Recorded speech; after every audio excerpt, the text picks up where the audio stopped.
Dalam menganalisa, banyak pendekatan yang digunakan. Salah satunya adalah teknik grid. Grid memakai penyaringan besar hingga kecil. Jadi dalam menganalisa kapan COVID berakhir, saya pakai pendekatan grid ini. Yang dilihat pertama adalah globalnya terlebih dahulu, di mana saat ini terdapat data 5 juta manusia terpapar corona. Grid tidak memilih Amerika berapa, Cina berapa, Eropa berapa, ataupun wilayah kecil Singapura berapa. Grid analisis melihatnya secara utuh. Ketika melihat keseluruhan big data tersebut secara global, per hari ini kita belum melihat apa yang namanya itu landai atau patah.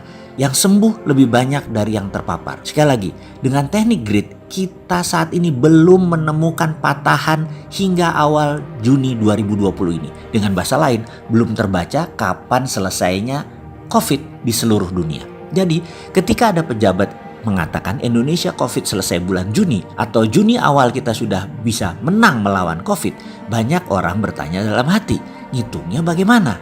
Itu turunnya ngarep, ya saya juga ngarep turunnya COVID, tapi ya nggak ngarahin gitu lah bos. Oke, kembali ke informasi awal Maret bahwa video Sontoloyo ini dikatakan waktu itu masih 20-an yang terpapar, lalu memonitor lapangan cara penanganan penyebaran corona dan solusinya. Langsung berani mengatakan, 5.000 dah ini. Itu sebenarnya komentar tanpa analisa, hanya pakai pandangan mata. Seharusnya 5.000-an hal itu bisa tidak terjadi, tapi sudahlah. Lalu setelah 5.000 tersentuh, maka saya mengatakan gak bakal komen lagi deh. Mau 50.000, mau 100.000, orang urusan.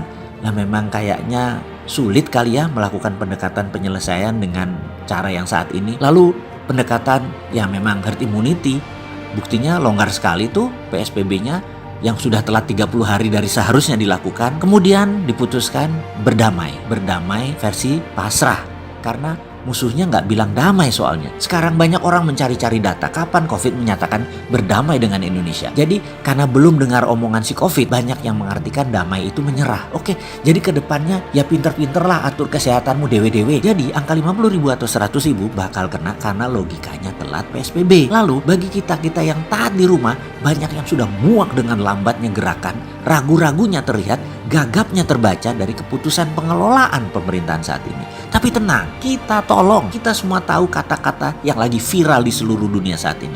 COVID kill life, but slow government kill everything. COVID membunuh manusia, tetapi pemerintah yang lambat membunuh semuanya. Sekali lagi, tenang bos, kita bantu solusinya. Bukan dengan himbauan, tetapi dengan platform. Secara fakta data, ada 129 juta angkatan kerja saat ini, 97%-nya diserap oleh UKM. Dan kalau dirinci lagi, 4% tenaga kerja yang diserap oleh perusahaan kelas menengah dan mikro serta yang kecil itu menyerap 93-nya lagi. Jadi dahsyat sekali ya disparitasnya ya, bahwa yang memegang angkatan kerja adalah 97% UKM. Oke, kita nggak bicara yang 3%. Apa yang terjadi kalau COVID belum selesai dalam 3 bulan ke depan? Kelas mikro dan makro UKM rontok. Mungkin kurang dari 50% yang bisa bertahan. Sekali lagi, September bulan berat. Fakta lain lagi, 3 bulan ini efek social distancing menurunkan 40% kapasitas ekonomi. Kalau dikonversikan status ekonomi makro, hal tersebut masuk kanker ekonomi stadium 2. Kalau masih 3 bulan lagi, begini terus, akan masuk kanker ekonomi stadium 3 di bulan September. Kalau benar analisa berbasis grid di Indonesia bahwa COVID selesainya Agustus, secara ekonomi mikro berat, makro berat. Entah mengapa saya percaya bahwa COVID baru dikatakan menang oleh Indonesia adalah akhir Agustus 2020. September baru kita bergerak lagi ekonominya. Dan ini menyebalkan. Oke, sekarang bagaimana? Perang lawan COVID tetap kita ikuti anjuran pemerintah. Stay at home. Tapi perang ekonomi kantong pribadi, kita tidak mau berpangku tangan bergantung pemerintah. Apalagi menunggu keadaan lebih baik. Kita harus ciptakan keadaan agar menjadi lebih baik.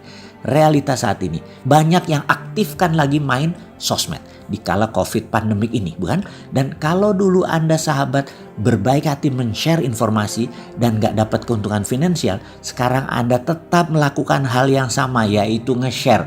Hanya sekarang Anda bisa dapat duit. Kami buatkan platform yang menggunakan algoritma sosial media agar Anda dapat uang penghasilan tambahan. Bisa dapat dari sekedar nge-share, memviralkan, Anda bisa dapat komisi kalau transaksi terjadi. Dan yang Anda share adalah produk teman-teman Anda sendiri. Dari sisi Anda yang punya produk, Anda pasti ingin produk Anda laku, cepat dan banyak. Setuju ya? Anda pasti punya anggaran pemasaran. Atau Anda tak bermodal? No problem. Ada 3 cara kami siapkan untuk platform jualan untuk Anda. Anda atur komisi kepada siapa yang akan men-share atau memviralkan, berapapun. Kedua, Anda lakukan yang agresif, yang namanya push marketing. Anda bayar jasa teman-teman yang memviralkan seperti bayar Facebook Ad. Anda atur sendiri, Rp1.000, Rp2.000, Rp5.000 per klik. Kalau jualan terjadi, Anda ambil sales tadi semua untuk Anda. Atau paket ketiga, Anda lebih agresif, kasih jasa memviralkan dan beri juga komisi penjualan. Produk Anda pasti menggila di sosmed. Inilah platform viralmu.id. Bagi yang mau jadi promoter yang memviralkan, daftarkan diri Anda ke viralmu.id_free cash. Bagi sahabat